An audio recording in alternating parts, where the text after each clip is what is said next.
Chris Barney, Sonoma County Transportation and Climate Authorities. Jane Riley, City of Sebastopol.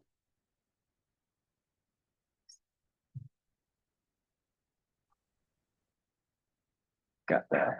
Oh, still have the echo.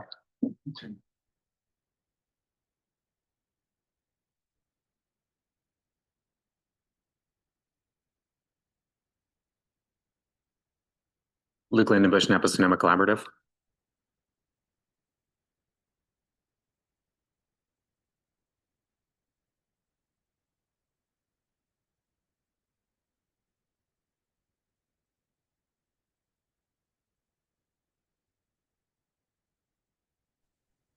And then we'll go to the Zoom and we'll start with Smart.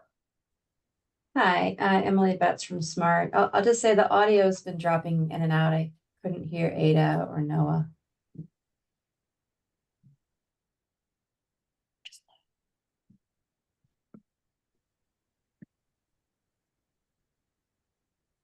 I'll jump in. Adam Garcia from SCTCA. Good morning. This is Margot Ocañas, SCTCA. I apologize. My camera's not working.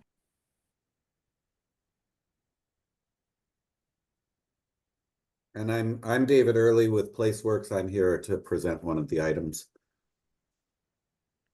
And I'm Brian Canifa from W-Trans. We are on the PlaceWorks team assisting as part of the MTC project.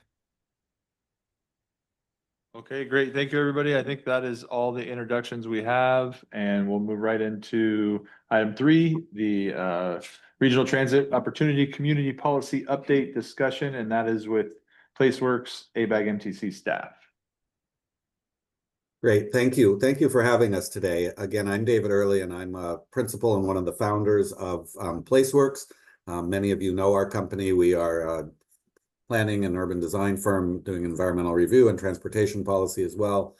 We work throughout the state, and we've been retained by MTC to help local jurisdictions to move as much as possible into compliance with the new transit-oriented communities policy. I'm here.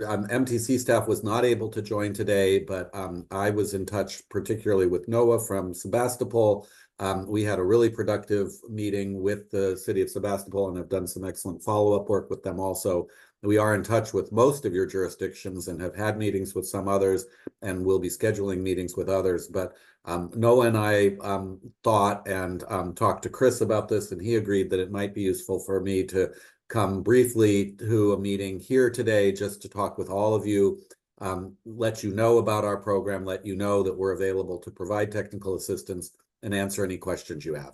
There's 30 minutes on the agenda for this. I don't know that we need that long, but I don't have a formal presentation, but I'm happy to just answer any questions you have. The big picture we want to let you know again is that we are available to provide technical assistance to help every jurisdiction to come into compliance. And we've found that by meeting and talking through all the requirements that we're actually able to identify more points of compliance than some jurisdictions might have thought they had. And so with that in mind, I really want to thank you all for the meetings we've done and say that we look forward to future meetings and being able to help you. And as Brian said, Brian is here today as well. W-Trans is our key sub-consultant. As you probably all know, there are 4 policy areas within the TOC policy. PlaceWorks is in charge of 3 of those, which are density, housing, and station access. And W-Trans is in charge of the 4th issue, which is parking. So Brian is here today as well and can answer any questions you might have. Brian, do you want to say a few words before we turn it back to Chris? Sure. Hi, once again, Brian Campa. I'm in our Santa Rosa office, so I am local here in Sonoma County. I head up our parking and TDM practice. I've been doing parking work either at W-Trans and previously at Nelson Nygaard for over 20 years now. And we've been working with, even prior to the TOC policy becoming effective, we've been working with several jurisdictions around the Bay Area, better aligning their parking standards and parking codes.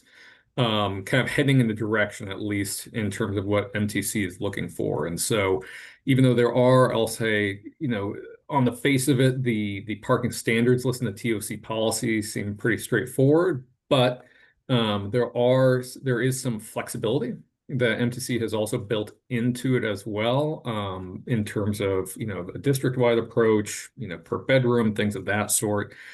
So I'm happy to assist when needed to try to help jurisdictions take advantage of that flexibility where possible. So happy to answer questions here today or just be available as a resource following the meeting.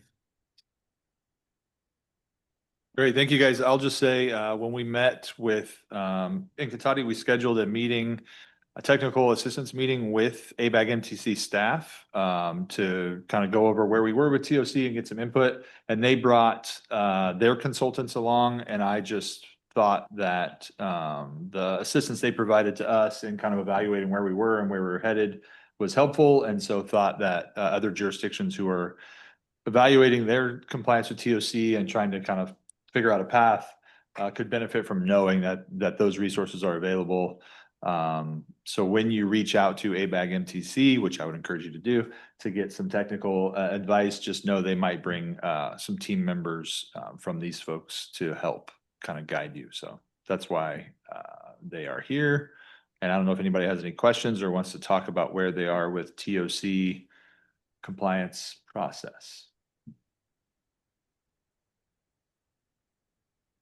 I have a few just questions and maybe comments for Ada and David. Yeah, and can I just interrupt? I'm sorry to do this, but it's hard for us to see who's talking. I think this is a person talking from the admin room, but we can't really see that, and we definitely can't see a mouth moving or anything. So if you could just identify yourself, that would be great. Yeah, David, this is Chris Barney from SCTCA. Okay, great.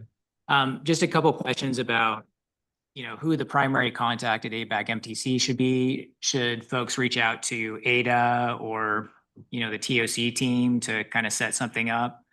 And the second question is just the status of the scoring criteria. Is that pretty much set, or, are there chances that may shift a little bit sometime this year still?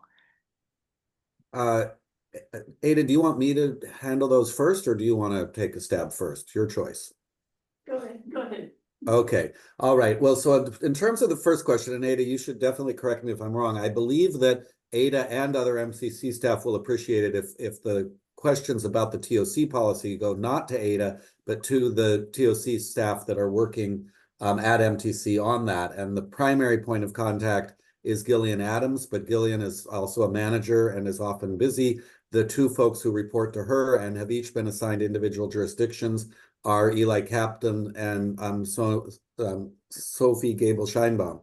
So I think each of you would know whether you're working with Eli or Sophie, and that's the person to probably start with. Each of your jurisdictions should also have received an email from someone at Placeworks, and if you didn't, I can try and figure out how that happened. But we believe that we have now sent an email from a Placeworks staff person who knows your jurisdiction, and Placeworks has worked in almost every jurisdiction in Sonoma County, not quite everyone, but close. You should have an email from one of us asking to set up a meeting. If you don't have that email, please let me know. And if you do have that email, that's an email you can reply to at any point in the future. You can keep that email in your inbox forever and reply all to that email anytime you have a question, and the right person will get back to you. So Chris, does that answer your first question? And then I can go on to the second.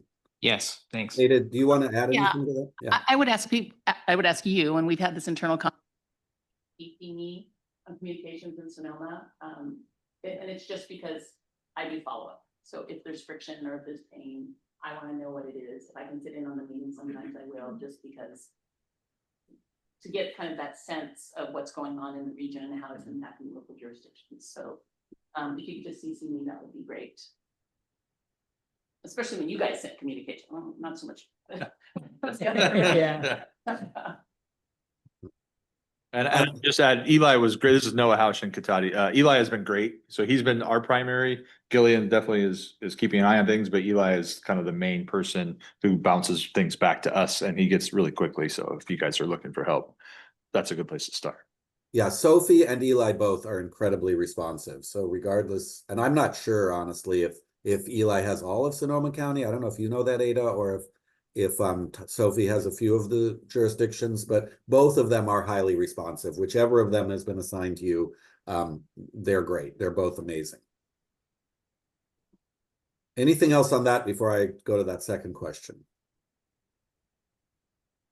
Okay, so in terms of the second question about the scoring criteria, there's actually two parts to that, and the answers about the two are quite different. So there is a scoring, a set of points that are potentially proposed to be given to jurisdictions in each of the 4 areas. There's a total of 100 points, and they are divided into 4 equal segments of 25. And then within each of those categories of 25, there are points assigned for individual items within the policy. And for some of those items, it's possible to get partial points, and for some, it's not. That whole rubric, although not, as I understand it, it's not completely finalized, it is also pretty far along. And what we've been told is that it's unlikely that that rubric will change in any significant way. So the number of points, if you haven't seen that scoring sheet, I'm happy to share it with you. We are asking, and Chris, I'm glad you asked about this, because we are asking each jurisdiction to fill it out, what we call self-scoring, as soon as possible and as best as possible. And that way will give you and us a sense of how many points you're likely to get. So that piece is pretty set. I know there's been a lot of comment about it. There are people who've, and just so you all know, I mean, this is, I think, how a lot of planning works.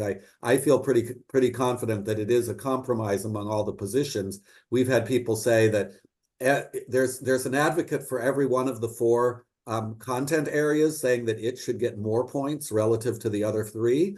And so you can't obviously, if everybody agreed that one thing should get more points, that might make it a different case. But the fact is here that every one of those 4 content areas has its own constituency, and they all want it to score as high as possible. So having equal scoring on all 4 makes sense to me as the way that is going, and I don't think that's going to change. And similarly, the relative weighting within each 25-point bucket, that weighting has been studied quite a bit throughout this process. And again, we've heard that it's unlikely to change. So that's the first half. Now, the second half is, what do those points really mean? So you could get 100 points. And one of the things somebody said to me very early in this process, which is actually only a few weeks ago for us, but somebody said, gosh, I'm getting 60 points. And when I was in high school, if you got 60 out of 100, you were failing. And that is definitely not the case here. So we don't have an exact scoring rubric yet, but I can tell you that the range of points being assembled by jurisdictions ranges from the 30s up into the 90s. And MTC is very aware of this and is working to develop a valuation system of those scores that will be inclusive of all of the jurisdictions. So even if you're scoring 40, 50, 60 points, I wouldn't worry about it too much. This is not high school. You don't have to get 80 points or 90 points to get an A or a B. When we meet with you individually, we can talk about those individual scores and figure out how to move yours up somewhat. But again, even if you're in the 40s, 50s, I don't think you should worry about it too much. And when we meet together, we can figure that out together.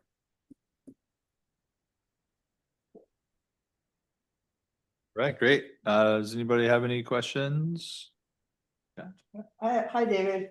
Jane Riley, City of Sebastopol today.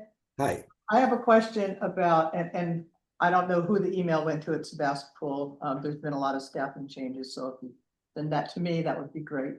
I have a question about deadlines, and the deadlines that are currently posed don't seem really achievable. Are those likely to get, I know it's a loaded question. Are those likely to get pushed out again? Yeah, well, let me just go to your first little point first. We did, honestly, your town, Sebastopol, was one of 4 where, technically speaking, we did not send that email because we had already met with NOAA. So the meeting we held with NOAA was the meeting we were. I'm sorry, I don't know who NOAA is. David, this is Noah House. I'm City of Katati. Oh, I'm sorry. Okay, I got confused there. Let me look in our records about where the email went for Sebastopol. I'm not sure who got it.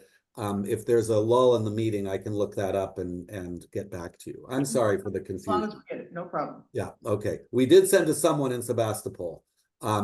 So then to your second question, honestly, there aren't any formal deadlines set yet. I know there have been deadlines floating around, and Jane, I think is your name, sorry, and I still can't see you, but it's just, oh, there you are, hi. I actually am I'm looking at your far right side.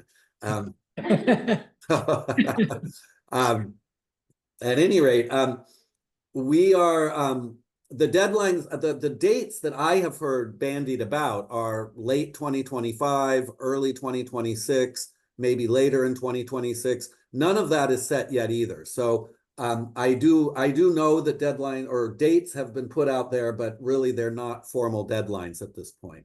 What we are hoping for, and this again, this could change, is, and let me say too, that anything that is likely to change will probably change to become more inclusive and not more demanding. So when I say they might, a score might change, that means it'll be scored in a easier way. When I say a deadline might change, it's likely to go back in time and not come forward in time. So, but what we're looking for right now, what we're hoping for, is that sometime at the very end of this year, or more likely in the first quarter of 2026, that there will be a, I'm going to call it a sort of semi-final evaluation of where jurisdictions stand in order to figure out exactly how the program is going to be finalized and scored this round.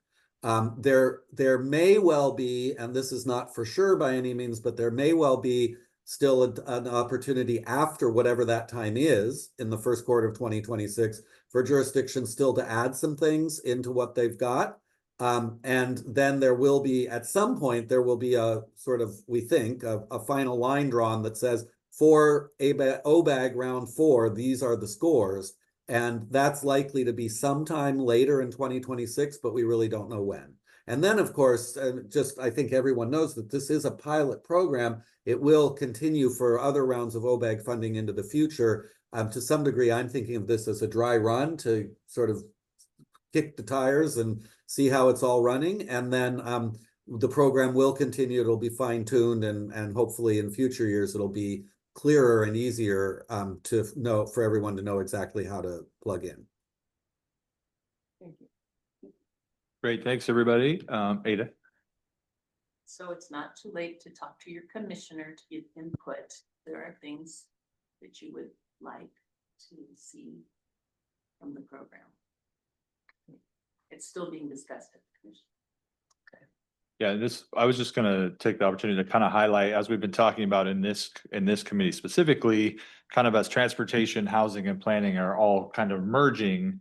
I think, Ada, to your point, this is a great example of that friction where, you know, our city managers and our public works directors who have significant reliance on OBAG funds are going to have a lot of concerns over their scoring and the challenges that we're being put on the community development planning side of the house to meet those scoring expectations so we can continue to pave our streets and do our maintenance projects. This is a perfect example of that friction, and I think that's something that I want you to be aware of as our kind of advocate, because that I think is really going to be when we start to get those scores and funds are starting to get allocated, and if there's surprises in that at that level, then that's going to be a big challenge for all of our communities. And you can correct me if you know differently, but from what I've heard, hit the bottom line, you're in the pool. I'm sorry, can I interrupt again? We could hear whoever that is very clearly at the beginning, and then after a sentence, it totally went away. Just click the button one time. Oh, sorry. This is Ada. Is it green, Ada? Flashing. Ada, you were super clear for like half a sentence, and now we can't really hear Oh, you. now it's solid. Now it's Okay. solid. Now it's There you solid. go. Yep. From what I have heard, and the discussion is, as long as you get in, so you could be 41 and you're in, and you're not going to score higher or lower than someone who hit 60 or 70, like you're in the pool for the future OBAG funding. As I'm talking to some of my other communities who may be less competitive for future rounds of funding, right? It's because there's so many more TOC, the competition for the OBAG funding, which is going to be less because of the transportation cliff, is going to be fiercer. So kind of if you get the funding, a town in a different community, and I'm like, if you cannot, don't just get to 40 because we're going to increase the pressure. And so I'm encouraging them to use their consultant to develop a map forward, a path forward into 8 years from now, right? So if it doesn't work now, how far can you get in 5 years? What are the triggers you should be looking for to start adopting these other policies? Right, that's super helpful. I'm happy to jump in. Thank you very much, David and Brian, for the presentation. My name is Luke Lindenbush with the Napa Sonoma Collaborative. I just want to provide some context because I know there are a number of different TOC related contracts through MTC and just kind of clarify the role and sort of what's been done to date. So I would say in general, Sonoma County, we've taken a very proactive approach on assessing where our jurisdictions are. I think among the collaboratives, we were the main one that really moved forward with assessing compliance very early on. We've been working with MTC on, just understanding where our existing policies fall within the overall scoring criteria for several years now.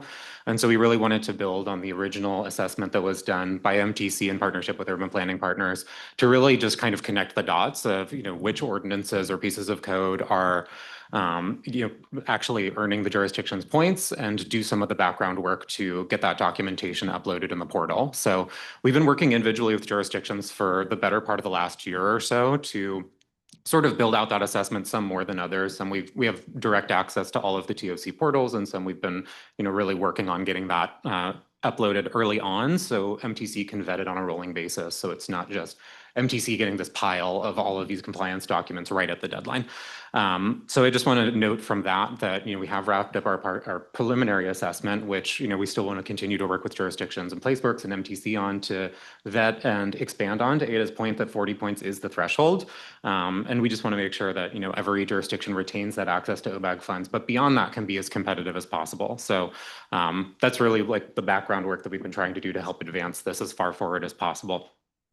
So we're in close communication now that this regional contract is live with MTC and our partners, working with the CDC to assess what documentation they have that applies to all of the jurisdictions, as many of the preservation and protection policies in particular are administered through the Sonoma County Community Development Commission.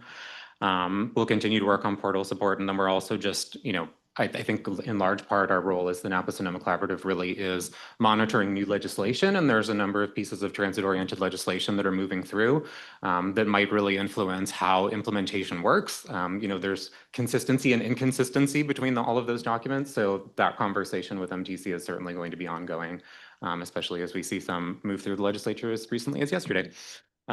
So happy to continue to work, with you as you move forward. I think, just sort of some perspective on the different buckets too, that really we have, been focused on looking at what's existing as opposed to proposing new policies to implement.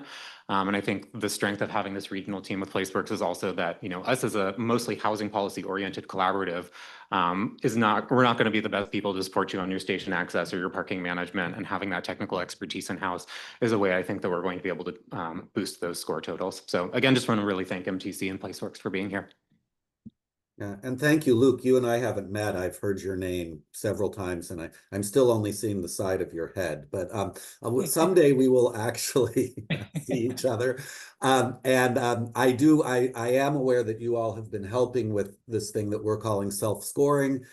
When you do it, of course, it's not quite a city doing that, quote unquote, by itself, but it's really great that you're helping them to do those scores.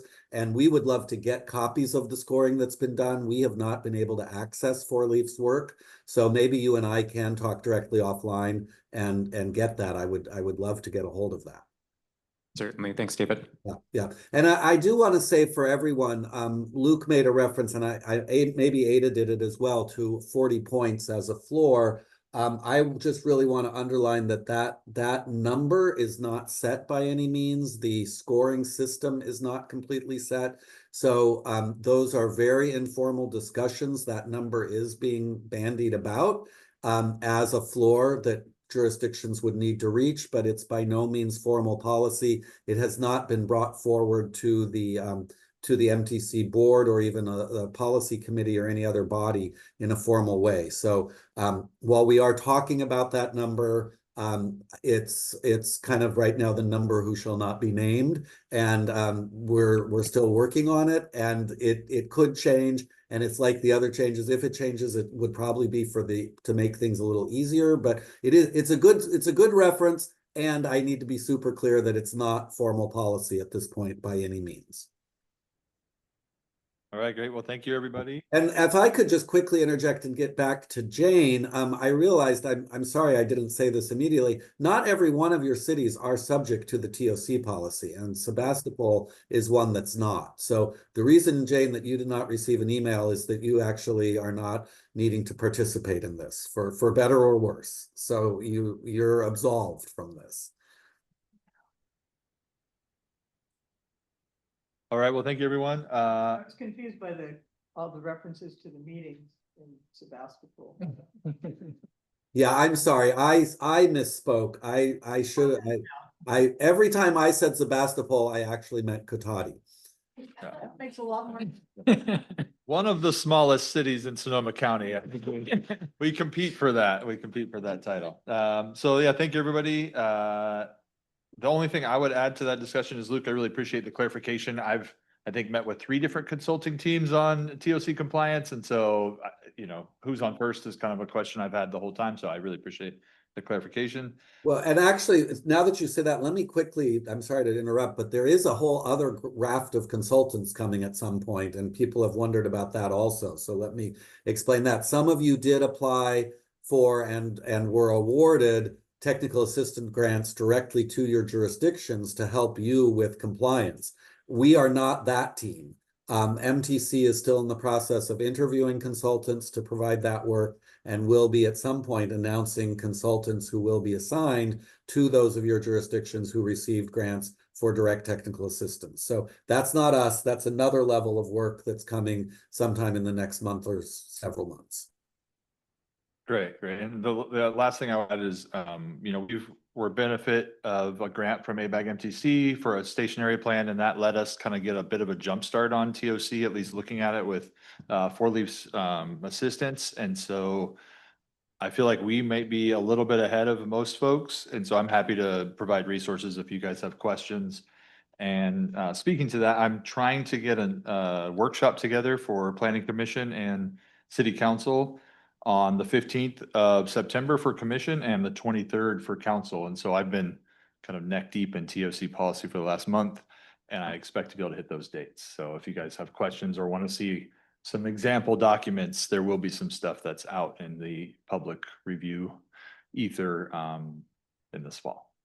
And Noah, is that you speaking? I'm sorry. That is, yeah, this is Noah Hausch Kotati. Right. Okay, sorry. From Kotati, right? Correct. I'm really embarrassed. I'm very sorry about that. Noah, can I just wrap up with 2 kind of closing points? Sure. Yeah, so just I've said both of these things, but I want to say them again. The two things we really want to ask you to do are to complete that self-score, and also to begin the process of using the portal, particularly, as Noah said, to upload documents that you think might be compliant.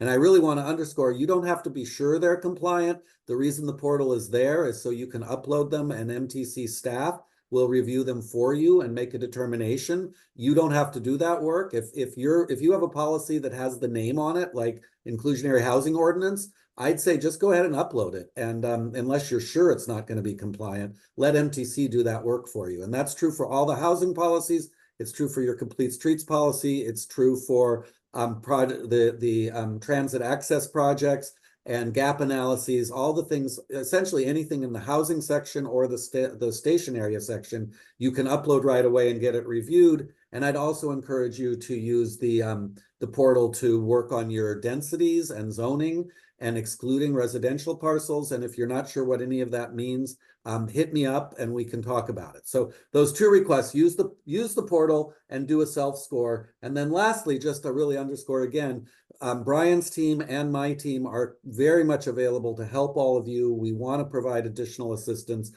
We are working with many of you already. We look forward to meetings with the rest of you, and we're available on an ongoing rolling basis. Email us anytime and we'll get together and help you out. All right. Thank you, everybody. Thanks for the update on TOC compliance, Chris, for putting that on the agenda. And I'm sure we'll have lots more conversations about this in the future. So we'll move on to item 4 on the agenda, and that is the comprehensive transportation plan performance assessment from Mr. Garcia.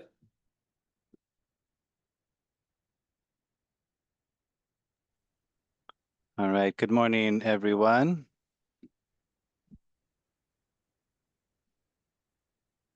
All right, Adam Garcia, data analyst with SCTCA, here to give you an update on a culmination of quite a bit of work to update our travel model forecast analysis for 2023.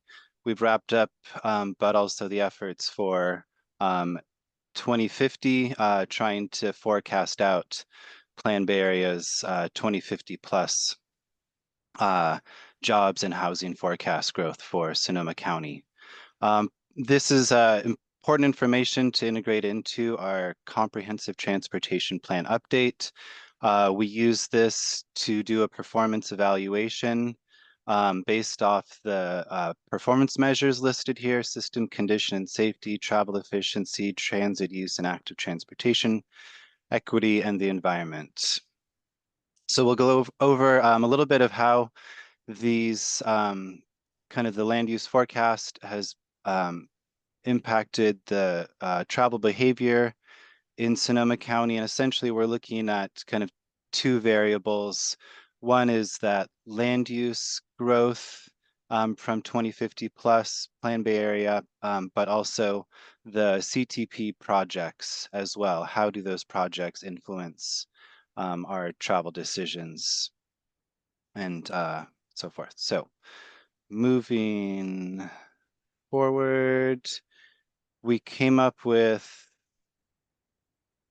4 different scenarios. So looking at 2023 as it is with our existing network and land use. The second scenario is also based in 2023, but it's with the idea that there's kind of a no growth scenario. But those CTP projects are actually implemented. The no growth forecast is partially based off the California Department of Finance projections and recent declines in population growth in Sonoma County, but only forecast out to 2050. The third scenario is 2050 plus with the CTP projects, and then the fourth one is the 2050 plus without those CTP projects implemented. So thinking about what if it was only population and employment growth without any of those great transportation innovations included in the CTP. So here's what Plan Bay Area forecasts for Sonoma County in terms of households and jobs. That's occupied households. So about 13% growth in households, while slightly higher growth in projected jobs at 24%. Here's also a little bit of a background of just the different estimates on population, housing, and jobs, just trying to dial in exactly where we're at and also comparing some of these different growth scenarios. So for population, we can see the Department of Finance, that lower percentage for 2050, just declining about 1%, but still that kind of no growth essentially. For housing, the Department of Finance and Census are actually showing total housing. The Plan Bay Area is showing occupied housing for 2023. Once you account for that, they're pretty equal to each other. And then also then for jobs, showing pretty equal values around jobs in Sonoma County from those different sources. So for 2050, us trying to assign the land use, primarily we looked at a lot of the, mainly the planned development projects from your development project lists or from past inventories that we've had. Also considering the 2040 projections as well, where anticipated growth is expected, focusing growth mainly in the prior development areas, where there's local zoning is appropriate to that land use, and then undeveloped land. One of the changes that we've also made, just reflecting current trends, is a decline in population for students, both high school, elementary, as well as college. So those are based off just the kind of population age projections from Department of Finance. So a decline by 8% and 12% to elementary, high school, and college, relatively. So in terms of just kind of some of the charts we're going to be looking at, here's, hopefully you all know these acronyms well, for our different land uses, for residential, office, commercial, industrial, and institutional. These are the expected growth, kind of meeting those jobs and housing totals across the county. There's more detailed tables at the end of the presentation for your review.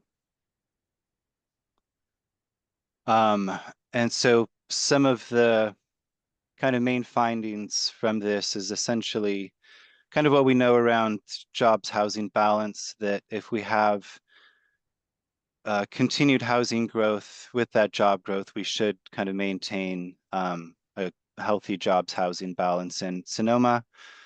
There's, you know, quite a job draw to our south in Marin County, so there will be kind of a similar effect that might occur in Sonoma County if those jobs continue to increase, but the housing doesn't.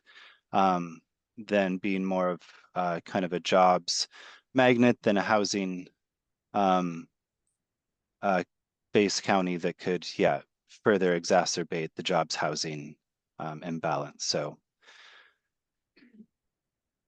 looking at the projected housing growth, we can see kind of the totals for 2023 and 2050, and then the difference down to the right. That's across kind of our different growth housing categories. For office and commercial, we see quite a bit in kind of the general, the strip mall, and also shopping center and office as well. Primarily for industrial growth, quite a bit in the warehousing district and light industrial. And to just give a quick snapshot of where some of that growth is anticipated is primarily in some of the downtown or PDAs along the 101 corridor or Highway 12 as well. Jumping to the comprehensive. Adam, can we? Oh, yeah. Can we, break in with questions? Sorry about that. Sure, yeah, go ahead, please. With the warehouse growth, was that affiliated with manufacturing or was it? Oh, sorry, can't hear you. With the warehouse, this is Ada. With the warehouse growth, is it affiliated with manufacturing or logistics or ag? Do you know? It's pretty general in what we're looking at. So I would probably say, yeah, kind of like the logistics and shipping. It's hard to really pinpoint. It kind of gives a more general Okay, just industrial wondering how it was category. linked to jobs. Okay, thanks. Yeah. Any other questions on this before we jump to the next section? All right.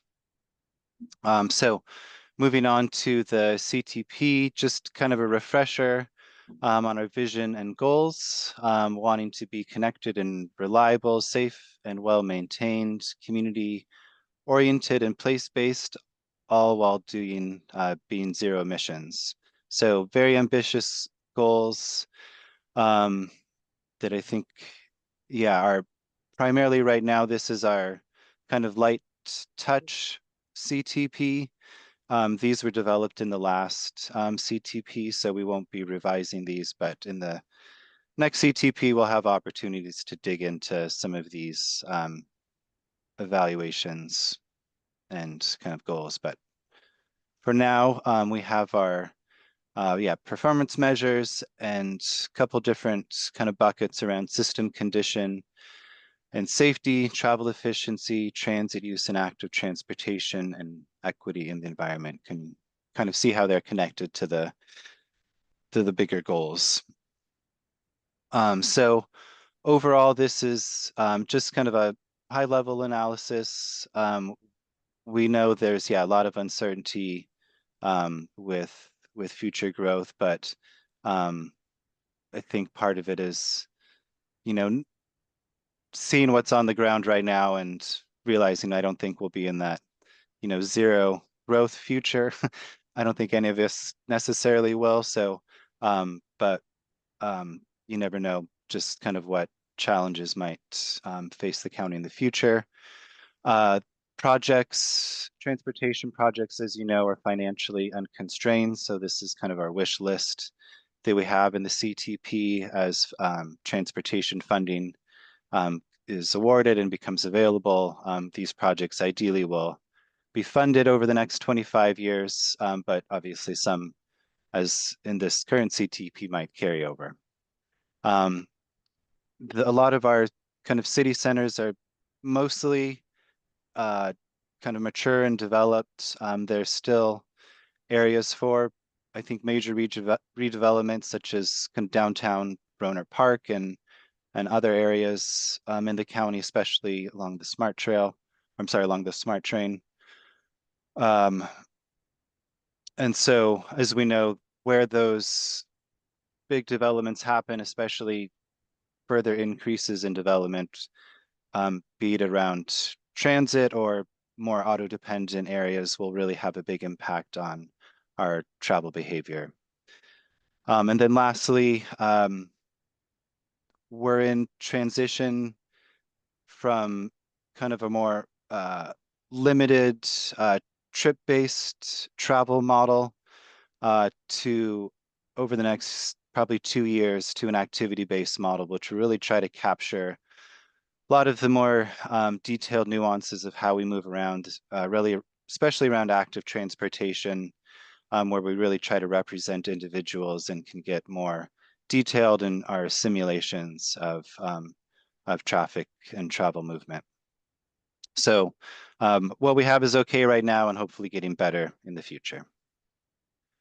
So jumping to the system condition and safety, for the pavement condition index, we know just from the past that across the county, we've mostly been increasing PCI thanks to increased funding, but it's challenging to forecast. That's very dependent on available funds. So one of the limitations in the assessment. But for transit connectivity, this is in terms of transit vehicle revenue hours. We can see that with increase in frequency through a number of different bus lines across the county, that there'll be approximately about 200 more hours of transit vehicle revenue hours in the county, which could greatly increase ridership as well. That's still going to be relatively low. I think it's about, of the total share, kind of about 2.5% up to about 4% of the population. So still a lot more needed. And just in thinking, this only includes primarily buses right now. So the increase in hopeful ridership from the mascots work and SMART's increased frequency will also be have an impact on this as well.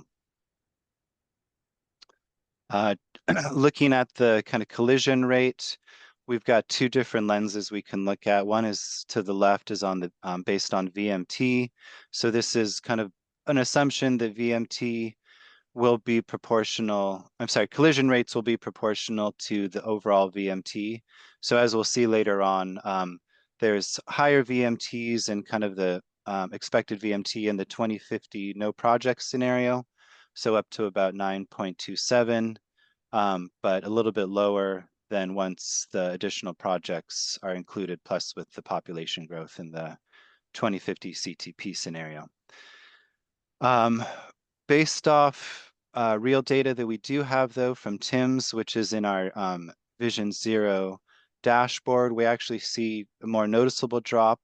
The daily collision rate, partly transitioning after COVID, to more in the range of about 4 accidents per day. Previously to COVID was about 6 accidents per day. So some good positive decreases there. For travel efficiency, we can see hours of delay. These are roughly proportional with population growth when we look at the 2050 scenario and how much increase in delay we have.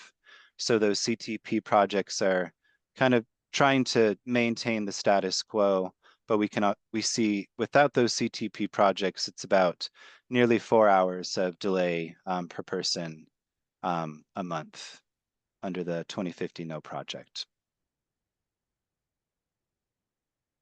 Over looking at average trip length and average travel time, there isn't a great deal of change, surprisingly, between the different scenarios.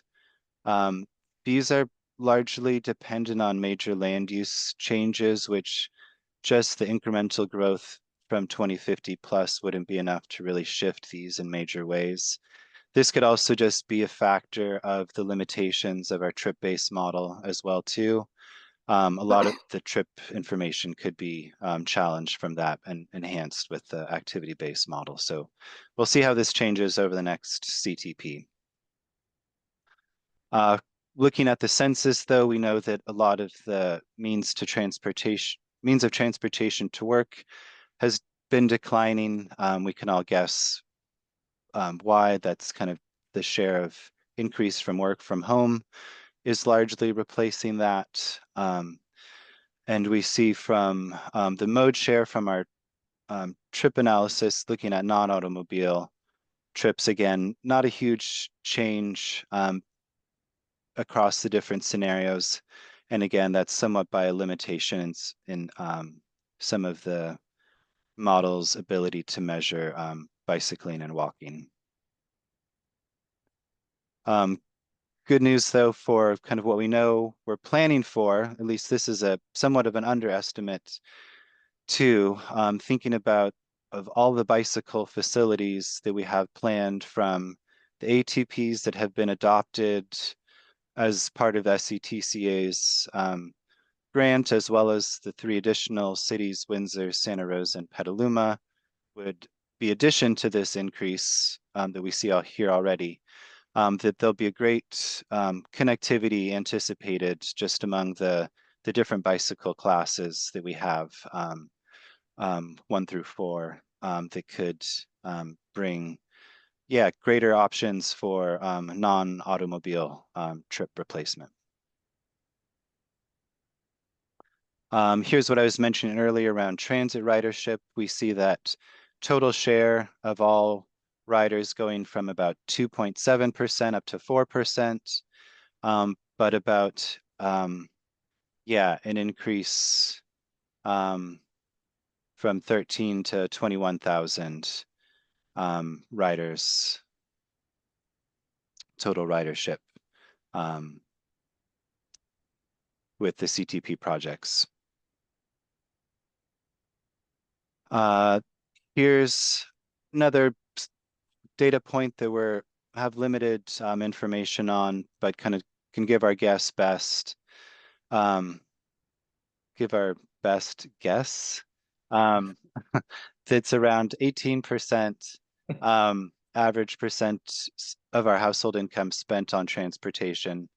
What we know from largely statewide and some regional discussions that there might be increases on user fees, though none are being proposed in the current CTP, that might increase the income spent on transportation.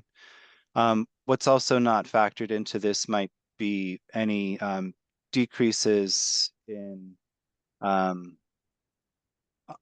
fuel use, just transitioning from gasoline to electric, especially if that's, electric that's generated on site, and charging vehicles as well. That might shift that percentage downward further. So, but again, challenged with some of the limited modeling tools we have now.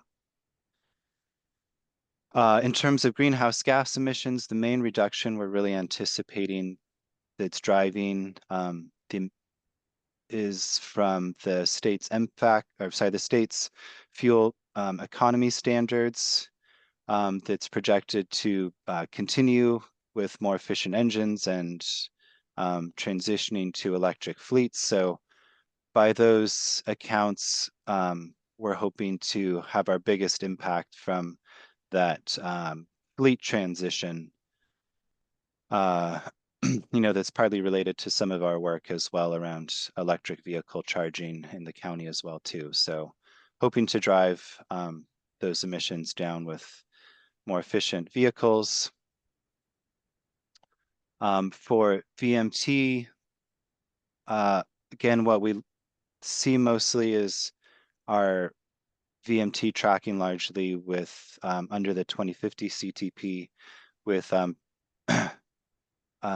little bit under population growth actually. So the CTP projects are trying to kind of maintain pretty close status in terms of how many miles we're actually driving around. So I think that's something that we can, in terms of, ideally we'd like to see VMT, obviously dropping substantially, but at least trying to maintain the status quo through a lot of the projects we have planned is good news. But also, yeah, just a reminder that ever more is always needed. So thinking of more innovative ways to push VMT down. And again, hopefully with some improved tool development through travel modeling, we'll be able to get a better handle on some of this. This is also looking across the different cities. This is going to be slightly different data from the travel behavior study, but gives kind of a relative proportion, though some of the cities we know aren't necessarily in proportion to what the travel behavior study is showing. So for reference, the travel behavior study was what we published about a year ago, that has some similar VMT by jurisdiction data that was looking at probably the longer trip calculations. So it was maybe potentially more of an overestimate, whereas our travel model that's shown here in these diagrams is really tracking only the kind of half of the trip, that origin, or the origin of that trip. That's something required by state standards. So it's somewhat of an unsolvable issue right now, just with different ways that VMT can be measured. But this gives a reference and a starting point, but again, should be taken kind of with a grain of salt and considered across some other data sources for a more complete picture. And again, hopefully we'll improve with our activity-based model transition too. Here's looking at some of the county areas. Obviously, those will be a little bit higher just to be able to meet those daily destinations. Longer trips will be required. And so in terms of thinking about next steps, we'd like to set up meetings with each of the jurisdictions where we can essentially review these 2050 results, but also take another look at the general plan build out scenario that we have for each of the jurisdictions. So the last time these were updated was in probably 2020. So if you've updated your general plan, that'll definitely be necessary. Obviously, all cities have housing elements that have been updated. So those sections will need to be updated as part of our modeling. So the general plan build out is important primarily for doing the type of SQL analysis that's necessary for project and plan-based studies that require kind of a SQL perspective around land use and transportation impacts.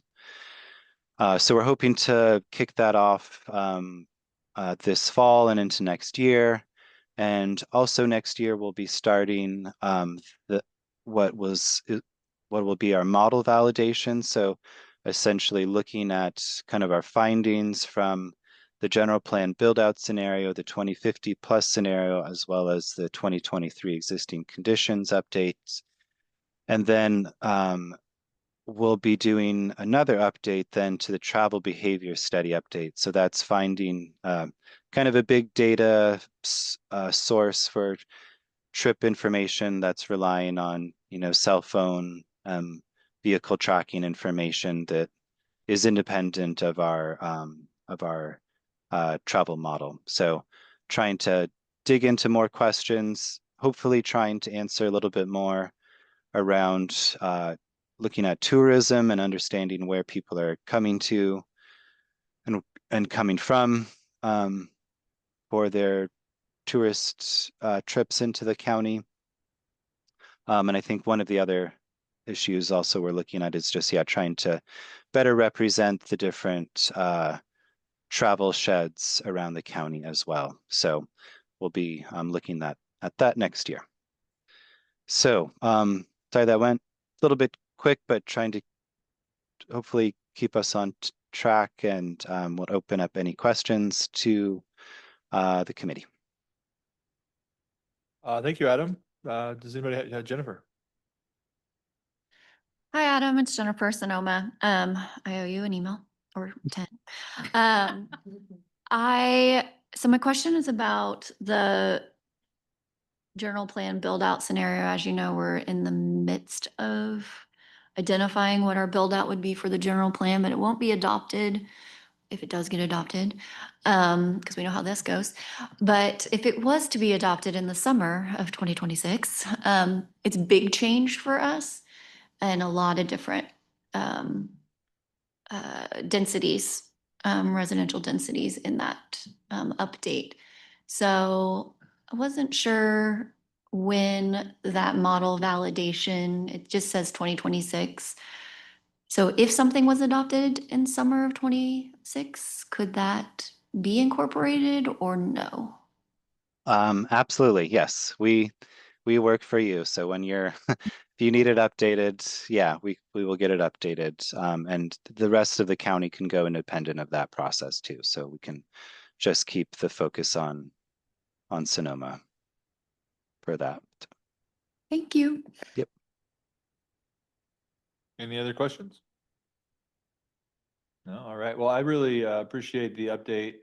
Demographics, I think, drive a lot of the things that we do, and it was interesting to see the variability in the demographics, and whether you're looking backwards with your modeling or looking forwards with your modeling really was, it was almost completely different, projections. So I don't envy anybody trying to make plans for which direction we're going to head, but I do hope the more optimistic ones are the ones that kind of win out. And with that, Dawn, I was hoping we could maybe pivot back to item 2 on the agenda. I don't know if we need a formal roll call vote or if we can just all vote to adopt the meeting agenda and the minutes. We do. Okay, so we will vote on the meeting notes or minutes and adoption of the agenda. And one vote if we could do that. Okay. Everybody in favor? Aye. Aye. Any opposed?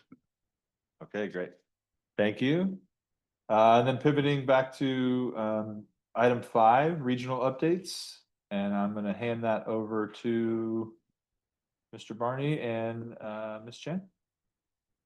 Yes, we like to put this on the agenda in case there are any late breaking items that we should have discussed at the agenda. One thing I would mention is our colleagues at the Transportation Authority of Marin are holding a Clean Fleet Expo on October 8th down at the Marin County Fairgrounds. So it's mostly focused on fleet managers. But if you're interested or have anyone on your staff that is interested in fleet vehicle electrification, it's a good event. They have vehicles out there and, you know, some different panel discussions and stuff like that. So yeah, just wanted to get that information out there in case you're interested or would like to pass that along to your fleet manager. So yeah, just reach out to me if you want the registration info and I can get that along to you. It's a, I believe, free registration to attend, and you can go for a couple hours and see some vehicles and test drive an electric, you know, dump truck maybe. Back to So the yeah. So yeah, it's a pretty cool event. I've been in the past. So yeah, that's all I have, unless Ada has. I just have, we're doing a call for projects under our CARE program. I don't know if people are familiar with it. I'm not that familiar with it, but it's for kind of your partner nonprofits and community kind of engagement groups that might be interested in applying for funding. There's going to be 1.3 million, I think, made available in early September. CARE stands for Community Action, Resource, and Empowerment. So the categories are around power building, budget, participatory budgeting, and some project kind of support, capital project support. So if you have community groups that are, you know, that are needing some capacity, right? It's hard to stay in the process of transportation planning and other kinds of planning efforts, that this might be a source of funding that you talk to them about and refer them to. And I think it closes in October. So it's a pretty quick turnaround. But if you have folks that are interested, feel free to send them my way and I'll hook them up with someone. It's a regional. Question, maybe this is obvious, but is it the first of several grants from the CARE program? Well, I got a timeline and it looked like 1.3 was all happening in at least was going to be announced in September, but yeah, there are 3 categories of funding, and how they're breaking those down, I'm less clear.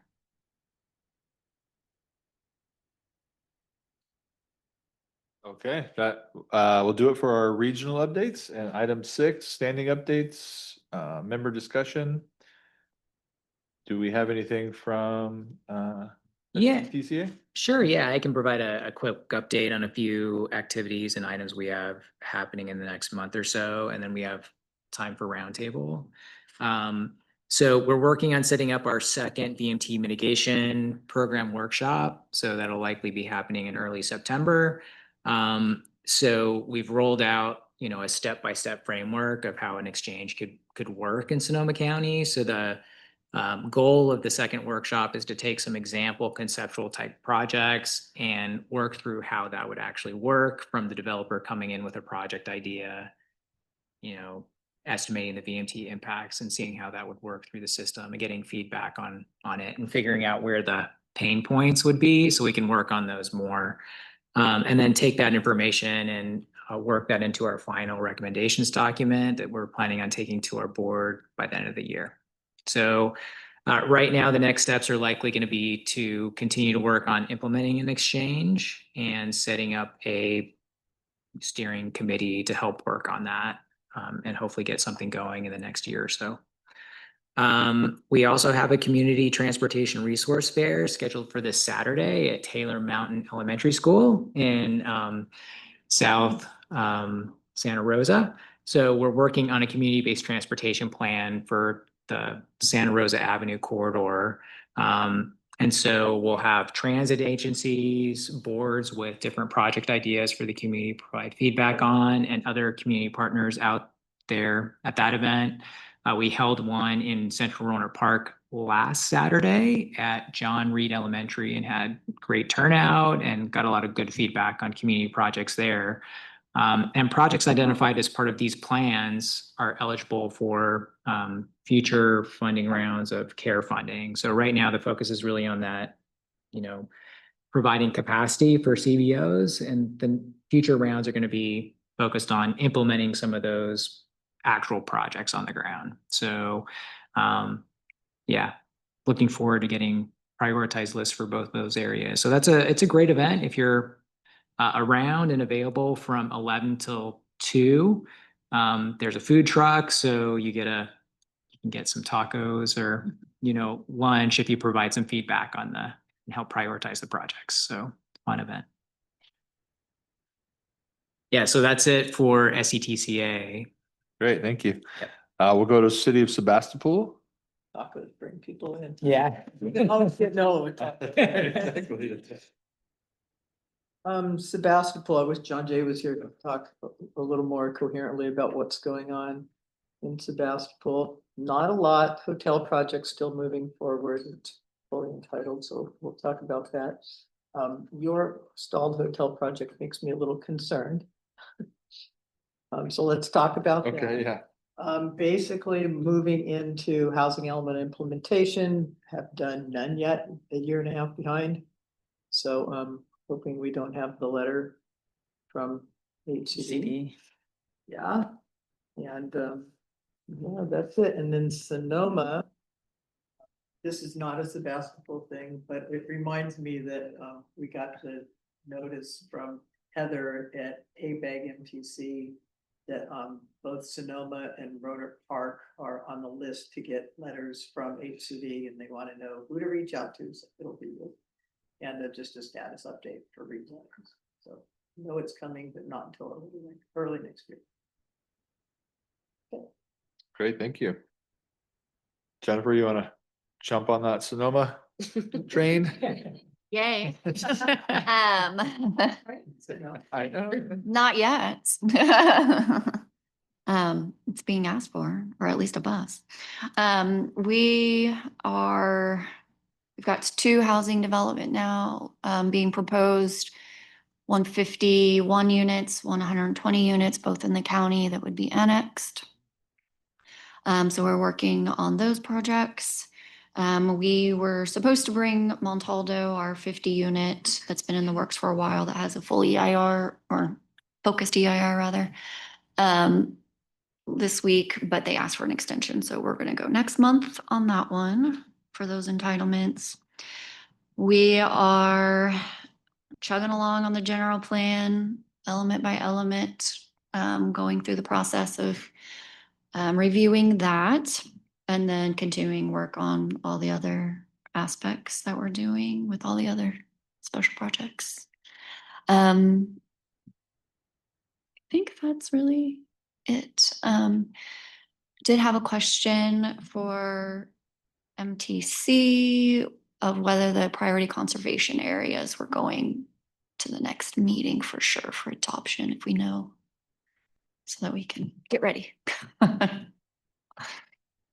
And Michael Germerod and Ben Botkin will be at our October meeting to talk about the PCA update and also talk about the next call for projects for PCA grants. That's going to be in October. Yeah, so those will be open at that time, so we can get both of them here to answer questions about that. Or you could schedule some time with Ben ahead of time to start working on it. Yeah, the call is early October, right? Right. Yeah. But if you're conceptualizing something, it might be better to talk sooner and play through some ideas to see what would be. I just got a parks director this week, so Maybe give them a week. we meet tomorrow to go through the list. Yeah, I do. Yeah, Sonoma and Katati both have new PCAs, right? Yeah. And Petaluma, so there are some, maybe some opportunities there.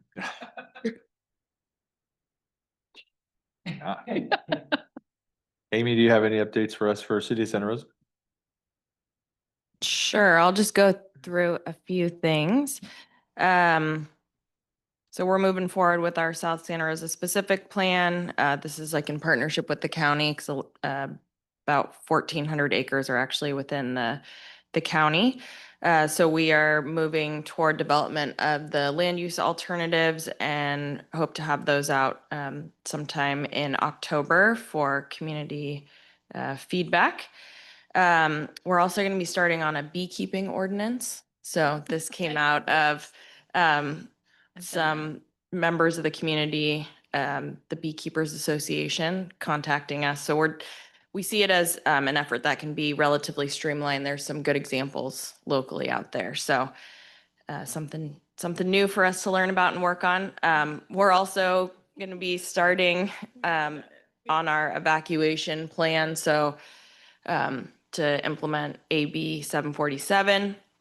So we just received the scope for that project. So hope to be kicking that off soon and incorporating the recommendations into our safety element sometime next year. And I guess just one current development project I would highlight is over on Lance Drive. So this is Lance Drive and Guerneville Road. It's a pretty big one. So it's, I think, 770 units. And so they're starting construction on phase one, which is 672 apartments. And yeah, so that's exciting. I'll leave it there. Thanks.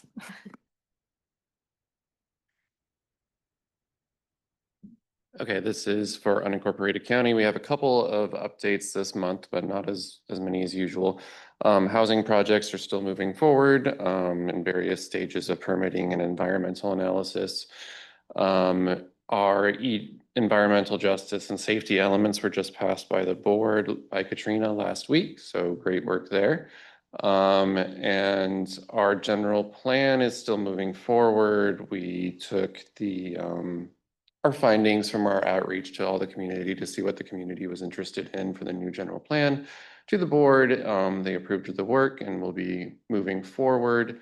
It's looking like we're targeting 2028, 2029 timeframe for bringing the final document to the board and then starting the long process of implementation.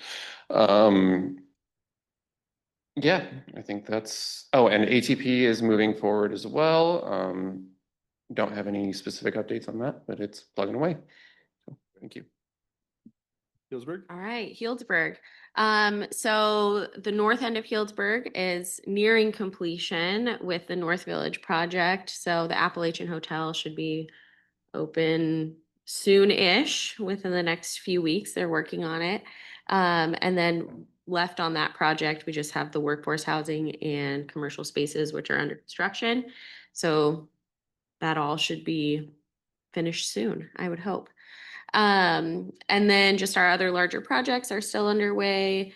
We're still working on Mill District and the Montage housing component.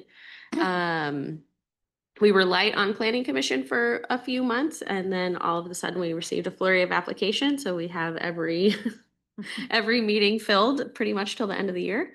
So I will be taking forward some land use code changes to address SB 9, 684, 1123, 1223. So that's going for a workshop in September and then moving through and hopefully for adoption by the end of the year. So that's my goal there. And that's probably about it. Okay, great. Yeah.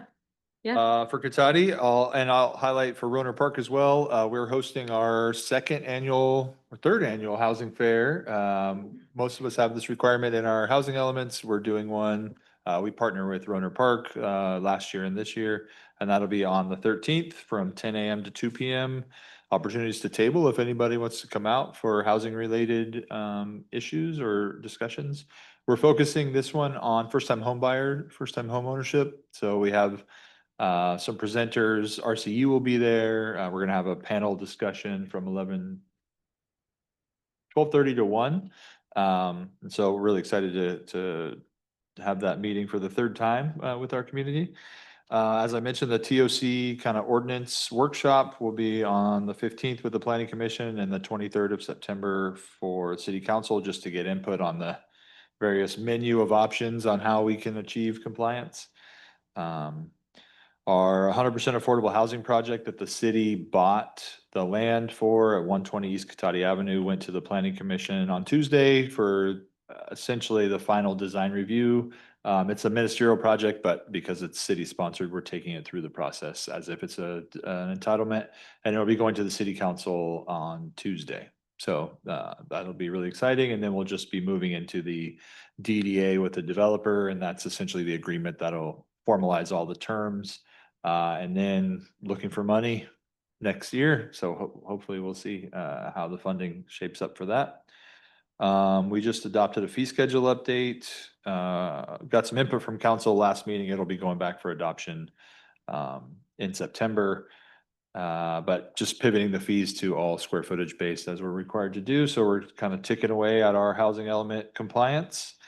And then kind of speaking to what Jane mentioned, and also Ellen, we were anticipating having a pretty busy summer ourselves, and kind of things have somewhat stalled, I would say. So a lot of applications that people were talking about at the early part of the year never materialized. Our summer kind of has been somewhat quiet for new discretionary applications.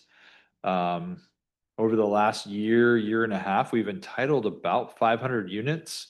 Nothing's in the ground yet, so things kind of pulled back.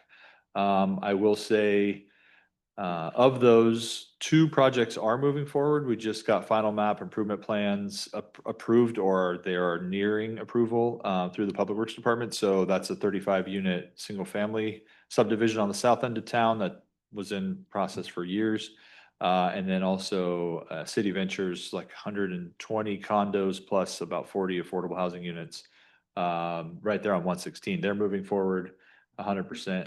I will say Caltrans has been somewhat of a challenge in that we referred the project to them with a certain design for the intersection. Then when we applied to actually get that built, we were kind of told that they wanted a completely different intersection design that doesn't comply with any of the conditions that we put on our adjacent development. So that's kind of creating some challenges. So just talk to Caltrans early and often and try to get real concrete decision input on intersection improvements if you need them, because it's creating some challenges for us to be able to move forward. And then lastly, I'll speak to the hotel. So we have a hotel that was been approved for 3 years.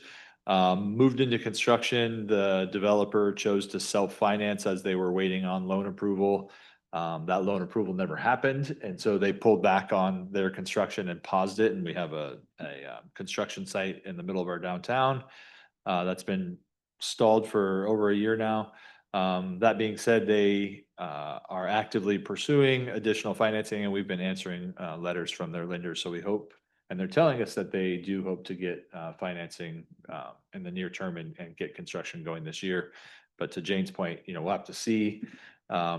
I heard one statistic coming out of COVID, there were 2/3 less hospitality lenders just in the industry wide than there were pre-COVID, and What, how? 2/3. So people who loan on hospitality type projects has dropped by approximately 60% coming out of COVID. I don't know how many came back from that, but that was the term or the statistic we heard from some folks who are pursuing hospitality projects coming out of COVID. So you can imagine the challenges for financing.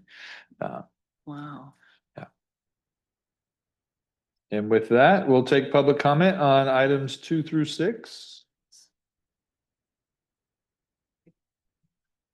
Okay, no hands online. Thank you very much. We'll adjourn this meeting at 10:24. And please make sure you have the October 16th meeting on your calendars. Oh, Housing Fair is at the library, the Cotati Roner Park Library on Expressway, and I can't remember the cross street. But right there on Expressway across from the State Farm downtown site.